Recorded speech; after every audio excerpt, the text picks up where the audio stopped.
آج ابھی 15-20 منٹ پہلے پتا چلا ہے کہ سندھ سرکار نے جو گزشتہ روز راجہ اظہر صاحب نے ارسلان صاحب نے کراچی کی تنظیم کی جانب سے جو مدار قائد پہ جلسے کی اجازت مانگی تھی تو ہمیں بذریعہ ٹی وی اطلاع ملی ہے کہ جلسے کی اجازت مل گئی ہے۔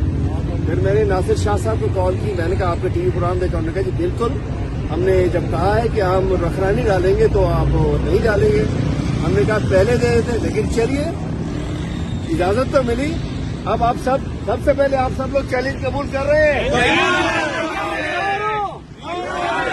کراچی والوں آپ بھی تیار ہو؟ انشاءاللہ اتوار کی شام کپتان کا سپاہی، کپتان کا دلیر چیف منسٹر سہیل آفریدی عمران خان صاحب کا پیغام لے کر کراچی آ رہے ہیں، اور انشاءاللہ وہ پیغام عمران خان صاحب کو مدار قائد کے جلسہ عام میں دیں گے، تو انشاءاللہ پورے کراچی کا انتظار کریں گے مدار قائد کے اوپر۔